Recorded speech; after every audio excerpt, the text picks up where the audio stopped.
Hello বন্ধুরা, চলে এসেছি নতুন একটি রেসিপি নিয়ে। আমি এখানে পনির নিয়ে নিয়েছি, প্যাকেটের পনির। তোমরা চাইলে কেনা এমনি প্যাকেট ছাড়াও পনির যে বাজারে পাওয়া যায় সেগুলো নিতে পারো। এখানে এক একটাতে 200 মতো করে আছে, 200 গ্রাম, দুটোতে 400। এগুলোকে কেটে নেব।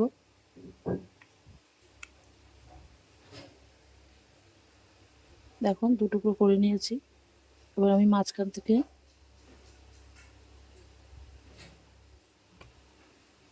এতটা পাতলা পাতলা তাই মাঝখান থেকে কেটে নেব। এইভাবে কেটে নিচ্ছি। দেখো, পনিরগুলো আমি সবকটা কেটে নিয়েছি। বেশি পাতলাও করা যাবে না, আবার বেশি মোটাও করা যাবে না। বেশি পাতলা করলে ভেঙে যাবে। আমি দিয়ে দেবো সামান্য নুন, দিয়ে দেবো অল্প লঙ্কার গুঁড়ো, গোলমরিচের গুঁড়ো। ভালো করে দুদিকেই মাখিয়ে নেব। একটা করে সব মাখিয়ে নেবো। আমি দুদিকেই আমি মাখিয়ে নিয়েছি। হয়ে গেছে সব কটা। আমার পুরটা রেডি করে নেব। দিয়ে দেবো সাদা জিরে, এবার দিয়ে দেবো একটা টমেটো কুচি করে কেটে রেখেছি, অল্প একটু নুন, তাড়াতাড়ি এটা সেদ্ধ হয়ে যায়। টমেটোটা পুরো মজে গেছে। লঙ্কা থেতো করে নিয়েছি, তাই এর সাথে ভালো করে মশলাটা মাখিয়ে নেব। দিয়ে দেবো একদম অল্প হলুদ, জিরের গুঁড়ো, দিয়ে দেবো গোলমরিচের গুঁড়ো, দেবো চাট মশলা, দিয়ে দিয়েছি চাট মশলা। এবার আমি দিয়ে দেবো আমাদের স্বাদ মতো নুন, আমি দিয়ে দেবো স্বাদটা ব্যালেন্স করার জন্য চিনি।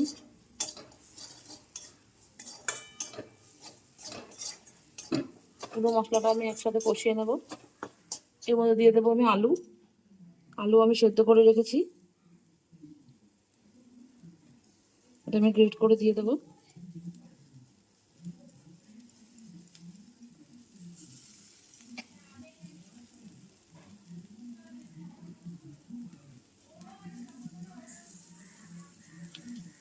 দুটো আলু আমি সেদ্ধ করে আলুগুলো আমি মশলার সাথে মাখিয়ে নেব।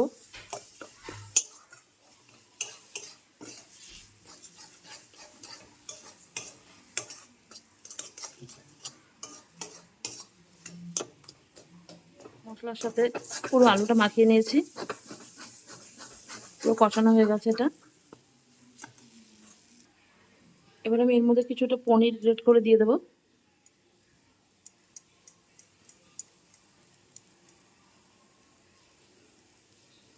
পুরো আলুর সাথে পনিরটাকে আমি মাখিয়ে নেব, আর একটু কষিয়ে নেব এর সাথে।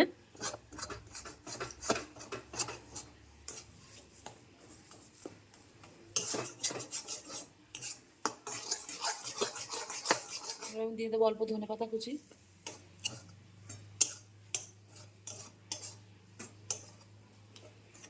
এটাকে নামিয়ে এবারে ঠান্ডা করে নেব। পুরটা ঠান্ডা করে নিয়েছি। এবার আমি একটা পনিরের টুকরো নিয়ে নিয়েছি, এখানে আমি পুরটা দিয়ে দেবো তার উপরে। কত সুন্দর হয়েছে। এভাবে আমি একটা একটা করে সব কটা পনির পাসিন্দা রেডি করে নেব। নিয়ে নিয়েছি আরেকটা। যদি কেউ ট্রাই করো আমাকে একবার জানিও কেমন হলো খেতে। দেখো, একটা একটা করে সব কটা করে নেব। এবার আমি ব্যাটারটা তৈরি করে নেব। নিয়ে নেব ময়দা, এখানে আমি 4 চামচ ময়দা নিচ্ছি। দিয়ে দেবো একদম অল্প খাবার সোডা, দিয়ে দেবো নুন, দিয়ে দেবো গোলমরিচের গুঁড়ো, দিয়ে দেবো জোয়ান একটু হাতে ঘষে, দিয়ে দেবো 1 চামচ কর্নফ্লাওয়ার।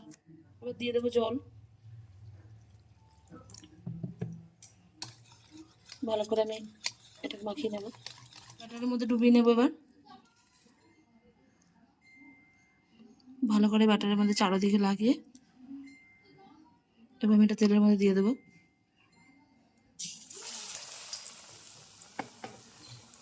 গ্যাসের আঁচটা একদম কম করে রাখতে হবে। দিচ্ছি একটা একটা করে, পুরো লাল লাল করে ভেজে নিয়েছি। এবার আমি তুলে নেব।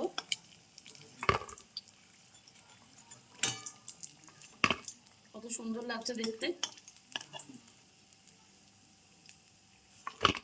হ্যালো, রেডি হয়ে গেছে আমার পনির পাসিন্দা। কেমন লাগছে তোমরা একটু জানিও।